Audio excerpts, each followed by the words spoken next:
Howdy, and welcome to the White Hat Law Show with Warren Nord, where we cover a mix of current events, politics, and the law. Take it away, Warren. Welcome back to White Hat Law. I'm Warren Norrid, and today we're going to be discussing the 2018 GOP primary. To discuss this, I've got a couple of my more moderate friends. I say moderate because if everybody thought like us, the world would be okay. I have Tony Tinderholt, who is a state representative for District 94, and that's all Tarrant County, isn't it? Southwest Arlington. Southwest Arlington. Antigua and DWG. But it's all in Tarrant County, right? And then Matt Rinaldi, who's with 115th, which is all Dallas County, but it's the Irving area, right? Yeah, Northwest Dallas County, Coppell, Carrollton, Farmers Branch, or Irving. There you go. And so both these guys were able to master a 100% turnout win with no opponent, which is a huge win, which means that liberals have given up trying to beat them. Hallelujah. But we had some surprises and we had some interesting things happen. So viewers may not know who you are, Tony, because they live under a rock or something. But introduce yourself for a second and Sure. Tell us what you thought was the biggest surprise of the night.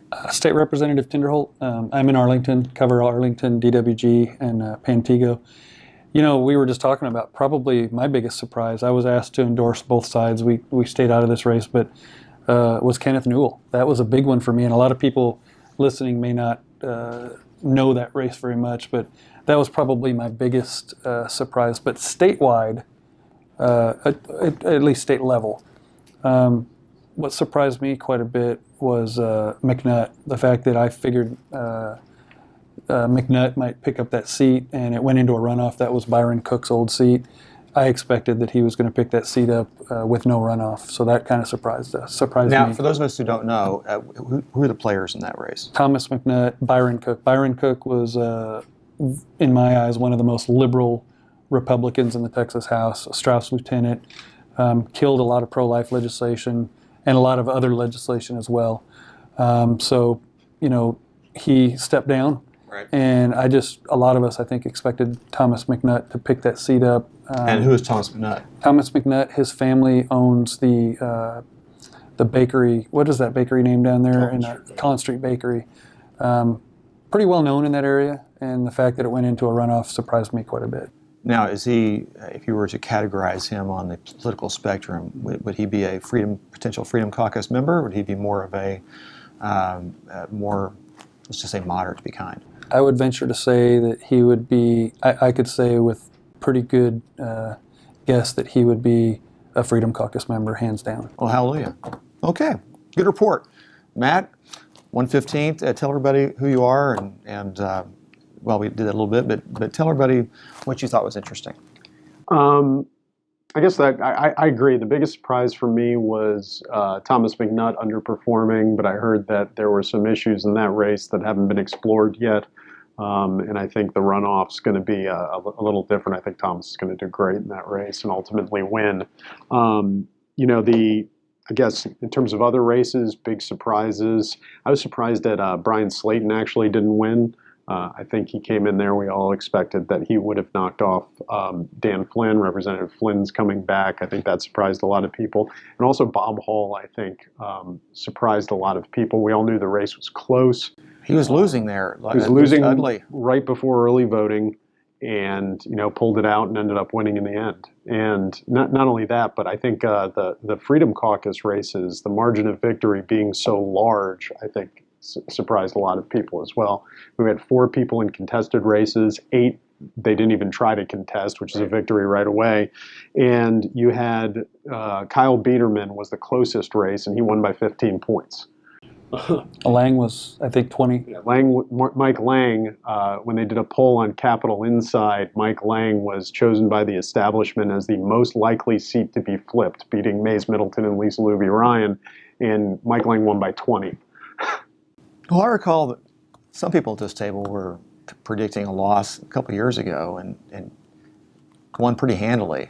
So you got to wonder, do they really believe what they're saying when they say these things, or are they deluding themselves? I think a lot of times they tell people what they want to happen, but they don't realize that true Christian conservatives go out there and beat the streets, knock on the doors, meet people, talk to them, find out what's important to them. and then we win the election. And when we win the election, we go down to Austin and do exactly what we promised we would do. So it's easy for us to come back and be totally honest, tell people what we did, and when re-election time comes around, I think it's a lot easier for us during the campaign season than it is the real moderate Republicans. Absolutely.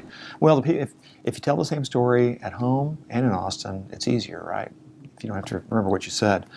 Now, I keep getting people keep asking me, well, when are these propositions going to become law? Because we all voted on these, right? So we're not going to fund stadiums anymore, right?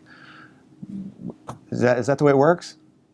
Well, these propositions, they're essentially, once the people vote on them, they go to the Republican Party of Texas, and they become really essentially part of the platform, and those are the things that they'll bring to conservatives to request that we file bills and try to get them passed. So it doesn't mean that those things passed. It means that the Republican Party is going to prioritize those items. I don't know if you have anything to add to that.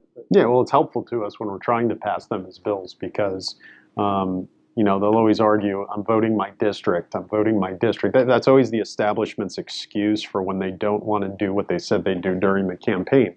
And to the people who elected them. To the people who elected them. The best way to vote your district is to do what you said you were going to do because that's the best poll you can have. But what they do, what you can do is point to a specific policy issue. Say, yeah, the people in your district actually do support this. They do. I know the Texas Association of Business for the Women's Privacy Act put out a poll that said that 25% of Republican voters support it. Well, no, we saw in the Republican primary there was more like 90%.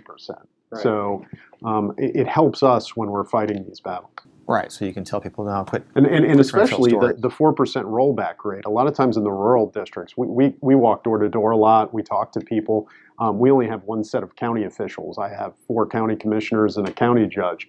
Some of these districts have several counties. Some of them have 100 county officials that they're listening to, and they're all telling them they don't like the property tax rollback rate reduction. So this shows what the voters actually think. I'll give you another example. We filed the abolition of abortion bill last session, and the people that didn't like it were given huge percentages of people that don't support it, but we found out through this proposition process that 67% of Texas Republicans want to pass some level of abolition of abortion. That's going to be that whole thing is going to be very interesting. I've long said that we should have all these things should be, all these hard social issues should be state issues by the Constitution and by just good sense. The people of Maine, California, Florida, New York, and Texas, and Alaska don't all have to have the same values. And of course, some people will say I'm not as hard-nosed, right-wing or pro-life as I need to be. And then my response is usually, so you want me to, I'm not pro-life enough unless I'm willing to use United Nations protocols to enforce the death penalty for that. So that'll be a good discussion. Matt's going to go in a few minutes. So let's talk about the speaker's race and what you guys expect to see in the upcoming legislative session. Well, I think definitely we will end up with a more conservative Speaker of the Texas House. Our hope is that the Republican caucus comes together as a whole, like we've voted to do so, and like the people of Texas are asking us to do through the process we just talked about. I really have high hopes that Texans will get much better conservative legislation, and that the Texas House and the Texas Senate will work closer together to pass conservative legislation for Texans. It seems like internecine fighting has cost us a lot in actual productivity in the last few sessions. Yeah, absolutely. No, but I think we'll have a more mainstream Republican speaker who will actually, generally bring Republican priorities to the floor, at least for a vote, and won't be completely hostile to them. I think, we have some great candidates now. I think more will pop up. I think who was ultimately chosen might not be someone that even thinks he is going to be a choice in the future or thinks he's going to be running. So we'll see what happens. And I think people might end up being surprised that the caucus may come out of there very joined together with someone that isn't super, super far right. We just want someone that's going to follow the rules and allow the will of the House to pass or kill bills. Yeah, and I think the caucus choice actually is the most important thing we did. We sent a letter, we had 14 names on it, everyone begged us not to send it, And they said, you're going to have a meeting, you're going to have 14 people show up, you're going to all look like idiots, and everything's going down in flames. And we had a meeting, and about 83 people, I think, showed up, including the speaker himself. We discussed the process and followed up on it and adopted a caucus process, so the Republicans will select their own speaker. It's funny how the speaker becomes so much more manageable and reasonable when he's on his way out, right? It's like, if you'd shown that No, kind he's of... still not reasonable. Well, but it always is disappointing to me. And of course, you guys see it every day. I just see it from the outside. But it seemed like it would be so much easier just to make peace with conservatives. And we could have gotten so much more done. But it didn't seem like that was just even ever in the offing. It was all total war against conservatives all the time. Because the speaker didn't want to get done what we wanted done. He was more aligned with the Democratic caucus, and I think their interests were more likely aligned. So any mainstream Republican path is not one that I think he wanted to follow. And I think you'll see this has the potential to truly unify the caucus and the party in Texas. We'll have somebody that's going to try to reach across the aisle to get Democrats to help them elected because they seek power versus truly serving the people of Texas. I would encourage people to reach out to whoever that person ends up being and make sure, chastise them for doing it, because it goes against what the people of Texas are asking for. And this is an opportunity for the Texas House Republicans to become very unified. I'm all about that. It just seems like it's all going the right direction. What about that blue wave we heard about? Is that a wave? Is that kind of... Not statewide. I think you're still not going to see a single statewide official who's a Democrat win. Their candidates are absolutely terrible on a federal level. I mean, their star candidate, Beto O'Rourke, lost, I think, 104 of 280 counties or something to that effect. And he's supposed to be their standard bearer, and lost those counties to someone who didn't spend any money and someone who was completely unknown and spent very little. I think I agree with Representative Rinaldi, but I'll also say that Republicans have to go vote in November. The only way to stop it from happening is to make sure that people go vote. So I don't want to give a false sense of security. Not only do we need the normal general election voters to go out, I'm asking people when we talk to bring 3 friends, 3 neighbors, 3 family members that maybe normally don't vote, because just in case, you just never know. Well, I think what you did see was in suburban areas is where you saw the Democrats make the biggest dent. So where there's the biggest danger is districts like mine in suburban Dallas County. Tarrant County as well has a chance of flipping. I know in my district you had more Republican voters than Democrat voters, and there wasn't really any Republican race on the ballot to bring them out. But it was still 7,600 Republicans voting at the top of the ballot, around 6,400 Democrats. It's more Democrats than before. I think they're trying to line up candidates to make sure that there's challengers to as many folks as possible. And the other thing that's really important is don't forget the down ballot races. Those are just as important as the top of the ballot ones. And look, they're running the cities and they're running the courts. Yeah. And then guess where they get a lot of their state level candidates from? They get them from locally elected officials. And I'd be crazy not to mention the election coming up for local races. Go vote. People need to vote. It's the one most important thing and right that we have as Americans that I've seen overseas when I was deployed. Not everyone has that right to be able to vote, and so I encourage people to vote in all of these elections. It is really. We've been trying. All those of us you guys are both grassroots, but for a long time we've been talking about getting the civic voters who are conservative to help us with the primaries and get the primary voters to show up in May. And get the rascals out, right? Mm-hmm. And it is the hardest thing to do. It's just 2 different groups, and there's some overlap, but man, it is so hard to get people to recognize that these are the problems. They hire lobbyists. The city councils and mayors hire lobbyists to go to Austin to tell Austin to give them the power that they want to do and hem them in, so they have no choice but to go, well, if I don't take this money, somebody else will. It never seems to end. Yeah. Well, we do have a couple of races, I guess, at least one here in Tarrant County with Connie against, the Democrats are doing what Republicans did a long time ago, putting up good people who are qualified and can articulate the other side's views, and are willing to lose. And so Connie has a real fight. And any others that are like that? Yeah. Okay. So Connie has one. I understand that the more moderate candidate in that race, she had a Democratic primary, and I don't know that the more moderate one actually won. She's the person, and I know her, and she's a nice person, but she's everything that you expect out of a Democrat bureaucrat who lives for a state agency. So we have, and we see this in race after race, in our district, we have myself, who's in a competitive race, Lisa Luby Ryan, Jonathan Booz, you have Connie Burton, that's going to be in a competitive race as well. And the Democrats have put in, Don Huffines in the Senate, the Democrats have put up not mainstream candidates by any means. They have elected, and some of them at primaries, where the more mainstream candidate almost uniformly lost in terms of radical social policy-driven Democrats who are very anti-business and very pro, for example, transgender sex education in kindergarten. Or what we call child abuse. Or what we call child abuse, things like that. So, yeah, we have a fight, and we have a fight against a very, very far left-wing slate that the Democrats are putting up. They're not pretending they're moderate pro-business Democrats anymore. For the first time, they're actually messaging their far-left political views. So it'll be an interesting race. For instance, my opponent in Arlington is a transgender and runs a transgender supportive organization.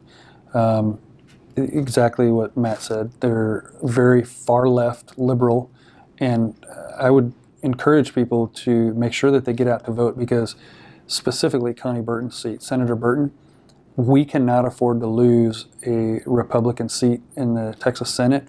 It totally changes the numbers of how things would happen in the Texas Senate. And I'll tell you, she does a great, wonderful job in the Texas Senate for us. We can't sing the praises of Connie Burton enough. We have about 1 more minute with Matt. So anything else we need to know? No, I was just going to say, and don't feel like just because the Democrats don't have much of an organization in Texas, that we're safe. There's a lot of out-of-state money pouring into these races, and it's quite funny. I was just telling you that, like, I was looking at my opponent's report, and apparently Bette Midler hates me. So there's money coming in from all out of state. Unpack that, as they say. What did Bette Midler do? Donated $2,500 to my opponent. That is so awesome. You have to take great. That is so awesome. I know. I You've told got my mother Hollywood hate all over it. That is so cool. My mom's never watching Beaches again. Yes. Well, I want to take a break here for just a moment. Matt has to go run, and so appreciate your time, and thanks for coming back. When you come back, Ross Kecseg. I never can say his last name right, but we'll have his. Ross Kecseg will be here. Ross Kecseg, thank you. Well, Empower Texans, and so we'll be right back. Hang on, y'all. More with Warren when we get back. Welcome back, folks. You're listening to the White Hat Law Show with Warren Norris. Take it away, Warren. Welcome back to White Hat Law. This is our second segment, exploring the election wrap-up that happened on March 6th, the 2018 GOP primary. Still have a runoff left to go. Earlier, we had Matt Rinaldi and Tony Tinderholt. They both had to leave, probably because they heard that Ross was showing up. Ross Kecseg of the Empower Texans, who's going to, a meat eater, I understand, that is going to tell us all that we need to know about the real scoop about how things work. Ross, tell me the biggest surprise of the last week. Well, I'm not sure if it was a surprise, but I think the biggest news coming out of the Republican primary was the fact that conservative incumbents, conservative Republicans who have strong records of standing with taxpayers, voting for limited government and fiscal responsibility, actually fended off challenges from more establishment-type Republicans who were challenging them in the primary. And so I think that's kind of the biggest news to come out of this is while there were incumbents with what I would call bad records or questionable records, lost their primaries, lost their Republican primaries, all of the conservative incumbents, Republicans, fended off challengers and got reelected. Well, yeah, we have that foundational win before we just even started, and a lot of our conservatives that were challenged 2 years ago didn't even get challenged this time. The Right. liberals didn't even waste their money on that. Right. So Yeah, Jonathan Stickland from Tarrant County, Tony Tinderholt did not have challengers. In Dallas County, Matt Rinaldi, you just had on the show, did not have a challenger in the Republican primary. And so the only one that did, who was not a freshman, was Matt Schaefer in East Texas, part of the Texas Freedom Caucus. His challenger was not real competitive, but he did have a challenger, and fortunately, Matt Schaefer did win the Republican primary. well, hallelujah. Of course, we had Jason in Dallas that is departing, which I didn't follow that closely, but I was very pleased to see that. So who's taking over that seat? Yeah, so Lisa Luby Ryan, she's been a longtime Republican activist and leader in Dallas County, defeated Jason Villalba in the Republican primary. Of course, during re-election time, when you're trying to get Republican primary voters to vote for you, everybody runs like a conservative. Right. They want limited government, lower taxes, cut those business regulations, pro-family, pro-God, pro-life, pro-gun. Unfortunately, Jason Villalba's legislative record does not mirror those conservative campaign promises. And fortunately, Lisa Ryan was able to raise enough money. She actually outraised Jason Villalba, the incumbent, which usually doesn't happen, and defeated him in a close primary, but she won by a handful of points. Well, I would think that's a pretty tremendous accomplishment to take on a moderate Republican in Dallas County as a strong conservative and defeat the incumbent. That's good work to me. Yeah, So- Lisa was very vocal on specific issues. She's unapologetically pro-life. She earned the endorsement of Texas Right to Life, the largest pro-life organization in Texas. She's unapologetically for school choice. She thinks we should provide, as many publicly funded options, educational options for children as possible, which we saw on the ballot. There was a school choice proposition on the ballot for Republican primary voters, and the overwhelming majority of Republican primary voters support that. So, so Jason Villalba did have a challenger last time. It was not Lisa. It was someone else. So this was the first time Lisa Ryan had run, and she beat an incumbent, that doesn't happen very often. A lot of times when people run for office in the primary, sometimes they have to challenge that incumbent twice before they're successful. And did you have any big disappointments? Yeah, I think the biggest disappointment, in my view, was Brian Slayton challenging incumbent Dan Flynn. That's a district in East Dallas and then East Texas, east of Dallas County. In a high turnout Republican primary in 2016, Brian Slayton just came short by a few hundred votes. Right. Again, with tens of thousands of votes. This time he came short again. He was kind of expected to win that, and he did not. I think that was a big disappointment, because Brian Slayton clearly is the more conservative alternative. Dan Flynn's record over the last couple sessions has really slid dramatically, and so. Do you think that he might do better in the new leadership with the new speaker? I think the average Republican House member in the Texas House will do better with better leadership. We saw that in the Texas Senate when Dan Patrick beat former Lieutenant Governor David Dewhurst. Patrick campaigned on getting rid of the 2/3 rule that allowed Democrats to block bills from coming to the floor. He got rid of that. That allowed the Republican caucus to control the chamber as it should, as voters wanted. That's why they were elected 2/3, 60% majority of Republicans. So we saw that in the Senate with new leadership. They had better legislation they were voting on. And when bills come to the floor for the vote, whether it's in the Senate or in the House, and lawmakers are going to be on the record for how they stand on these issues, they tend to vote better. They tend to feel that pressure from constituents to say, if I'm going to vote on this sanctuary cities bill, I'm going to vote the right way because I know my constituents support that vote.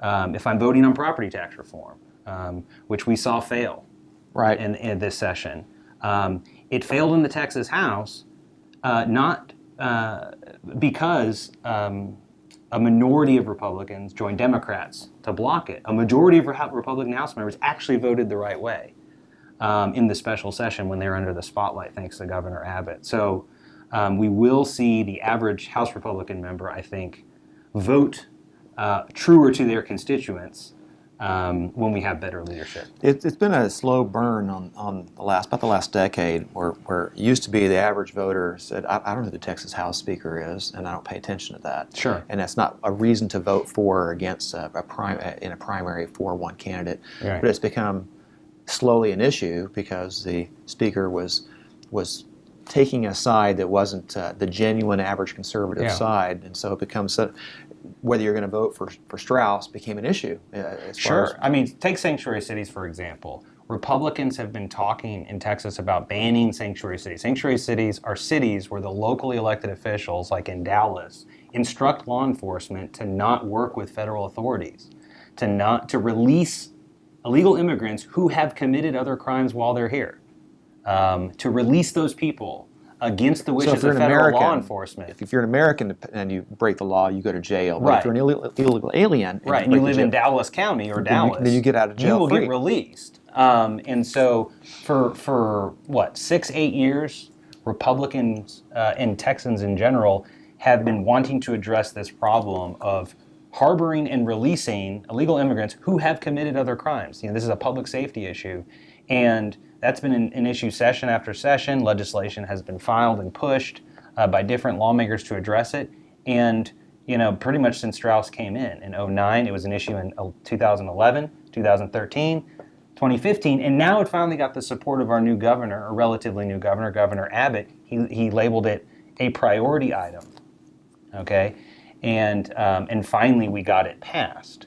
The Senate passed the strongest version that was supported by the governor. In the House, it got watered down. There was a fight over whether or not to strengthen it or not. And fortunately, the conservatives won. They got the bill amended back to what the Senate passed, and we got a good sanctuary cities bill passed.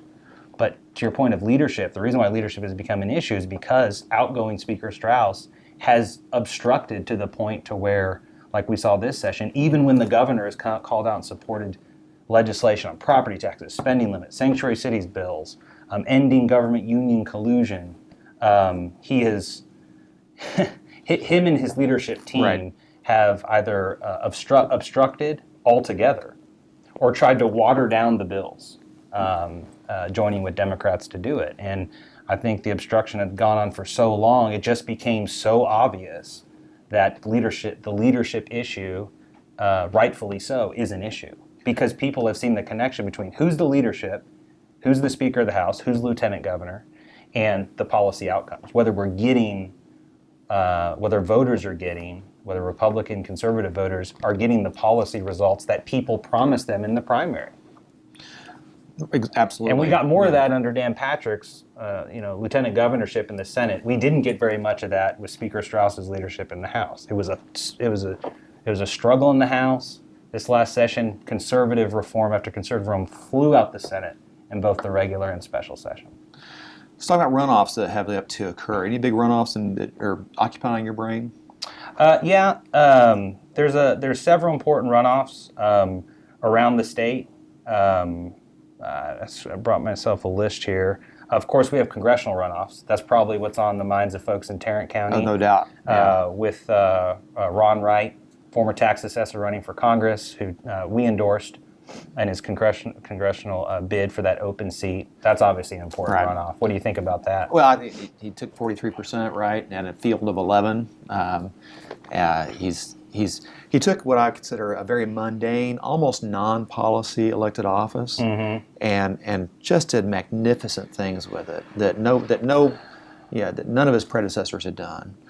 He's one of two. You have 254 counties in this state, and he was one of two tax assessor collectors to actually opine and testify at the state in the Capitol to say, no, you need to do something. You need to stop talking about, I kept the tax rates the same, therefore I didn't raise taxes. Property taxes. Yeah, property taxes. Yeah. And so he's been the driver of that, or certainly around here. Yeah. Tax assessor Ron Wright, as tax assessor, they just collect the taxes. Right. They don't control your appraisal. They don't set the property tax rate. Of course, that's controlled by the local tax entities. Local tax entities. They want to deny it. They want to say, no, I kept the rate the same. It's those other guys. And so he went out of his way to write op-eds in the newspaper. He testified before legislative committees saying that, guys, local officials have been telling you to blame the appraisal district Right. for your taxes going up. But the people doing the spending and the people who ultimately determine what you pay in property taxes are the local officials. It's not the appraisal district. And so while we could talk about appraisal reform, there's a lot there. Right. We won't unpack that now. He actually went out of his way, which upset a lot of local officials, and said, don't be mad at the appraisal district. Yes, we have problems there, but the people who are spending the money and who are ultimately determining what you pay in property taxes are the local taxing entities. And that did not make him very popular, but in the minds of taxpayers, it The actual was, constituents. Yeah, the actual constituents, the people who, every public servant says they're running to represent. Right. He actually did what most are unwilling to do, and that is not only be a conservative or stand himself for fiscal responsibility and limited government, but go out there and advocate for it when he really didn't have to. He didn't have to do that as tax assessor, but he did. And I think that's a mark of a good leader. I think it's incredible. Of course, he's left big shoes to fill, and we haven't figured out who's going to replace him yet. And Right. Highly contested primary for tax assessor that doesn't normally happen. It's right, and who's going to follow the same kind of approach and do these things. Right. And so it's not obvious. You have two people that are very well qualified. You have Mike Snyder, who's been involved in, he hasn't been involved in the local area as much, but he's been involved in a lot of fundraising areas. And then you have Wendy Burgess, who's been very good for the local party, and she's been on city council, but she's untested. And both of them are untested in the kind of pressures that they're going to have in this office to fill those shoes, because we're no longer satisfied with somebody who will simply collect taxes. And say yes to whatever the local idea du jour is. And so it's nice to see people in local government actually stand up for taxpayers, even if it upsets other people in local government. And of course, most people just want to be popular. And they don't want to. They don't want to stir the pot. They don't want to swim upstream. And we need more people in government who are going to be advocates for the public, for the taxpayers. Well, I of course I have endorsed Ron, so I'm pretty unabashed about that. But in the fall, we're going to have at least one major race going on here, and that's Connie Burton with her Democrat opponent. And on that note, real quick, Connie Burton, so on property tax reform this legislative session, just real quick. Sure. The Senate isn't perfect. We talk about how the Senate's much better than the House. It is. It's not perfect, and there was efforts by Republicans to water down the property tax bill before it passed the Senate. Unfortunately, that happened, but Connie Burton stood up on the Senate floor and said, basically what they were doing is they were carving out people from the bill. So like the property tax reform bill would have let people vote on tax increases, but they were watering down the bill so that it only applied to certain parts of the state. And so it didn't uniformly apply to all taxpayers. Right. So she got up and said, if we support letting Texans vote on city and county and hospital districts tax increases, if that's good for you, it's good for me. If it's good for Warren, it's good for me. Why are we carving Texans out of the bill? And what they were trying to do is please rural lawmakers and cut rural Texans out of the bill so that legislators who represented those areas wouldn't get flack from their local officials who didn't want the bill. And she stood up and said, no, we shouldn't be doing this. If this is good policy for someone in Colleyville, it's good policy for someone in Fort Worth. If it's good policy for someone in Midland, it should be good policy for someone in Amarillo. Right. And a lot of lawmakers aren't willing to stand up to members of their own party and say, guys, this is wrong. We should do the right thing. And she's willing to do that. That's why it's rare in politics. Right. And that's why it's really important that folks get out and support Connie Burton. It's one of the primary questions I ask a candidate when I'm talking to them. Tell me 3 examples of political courage that you've actually taken. Now, I always stand up for give me specifics, and Connie can do that in spades. Yeah, Republicans love making fun of Democrats for wanting to raise your taxes and spend your money and issue too much debt and regulate too much of your life. But the fact is, Republicans control the legislature. So the question really is, what kind of Republican are we electing? And that's done in the primary. And are we going to have Republicans like Connie Burton? Or are we going to have Republicans who don't have the political courage to stand up for the right thing, even when it means opposing members of your own party? Right. I guess our last issue before we cease, because I'm getting the hook here in a minute. We talk about local control a lot, and the more moderate types will say, well, empower Texans and you people, that always want to take power away from the local cities and force us to behave a certain way. You're anti-local control. What do you respond to people with that kind of thing? We're for empowering local taxpayers. So the folks who are saying that we're against local control, They're for local control of the local governments. They want the local politicians to have the power. And what we're saying is, no, we want the local voters to have the power. We want the people paying the taxes. We want them to be empowered. Think about it this way. If the city of Dallas said, we're going to declare Dallas a gun-free zone, okay? Well, that runs contrary to state law. So if the state came in and said... And the Constitution. Yeah, and the Constitution, right? Don't worry about that. Yeah. Right. And so the state should step in to protect the rights of Texans. Right. The Second Amendment rights of Texans say, no, you can't do that in the city of Dallas. So what's the local control crowd going to say then? Let Dallas govern. City council is closest to the people. You know, shouldn't we let them govern the way they want to govern? They were elected by local voters. Let the local voters hold them accountable. No, the state should step in and say, no, government exists to secure and protect the rights of its people. And when we see governments violating that, we're going to step in and protect it. On the issue of taxes, we see local governments, as appraisal values go up, right? Whose appraisal value has gone up in the last 5 years in the Metroplex? Pretty much everybody. So when the appraisal values go up, the local tax entities need to lower their tax rates. Otherwise, people are going to pay a higher tax bill. Right. So all the legislation, the property tax reform legislation said, is that if these local entities raise your effective tax bill, what you pay in taxes, above a certain amount, you got to get approval from your own constituents. So, if anything, the bill we supported was local control. It was local control by the taxpayer, not the taxing entity, not the local politician. Right. It is so amazing. they can try to confuse people. Right. They try to appeal to their conservative mindset by saying when we're against local control, when really they're against local control. We're for limited government. We're for empowering taxpayers.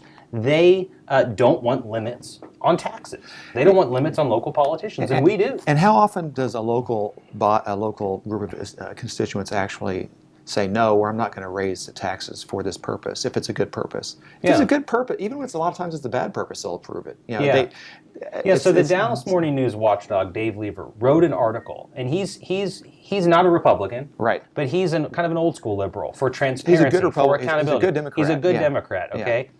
And he wrote in an op-ed that all these city and county officials who are hiring lobbyists with taxpayer money, you know, to fight this property tax bill that we supported, he said, quote, they ought to be ashamed of themselves. What's the harm in going to your voters, like you just said, and justifying why you're raising their taxes? If you need to raise taxes to buy police cars, go sell that to the voters, and I'm sure they'll support it. Right. And if they don't, maybe you need to reevaluate where you're spending your money. But again, empowering voters is local control. Right. Well, on that note, I want to say thanks to Ross Kecseg and Empower Texans, who is number one. I think they're probably the best organization in the state in supporting the movement toward smaller government. So aside from the party of, the grand old party, as they say, I'd like to think so anyway. So until next time, Maureen Nord, White Hat Law. Come and see us sometime in downtown Arlington. And good day. Well, that's a wrap, folks, and we want to thank you for listening to the White Hat Law Show here with Warren Nord. To find out more about Warren, check him out at nordlaw.com. See you next time.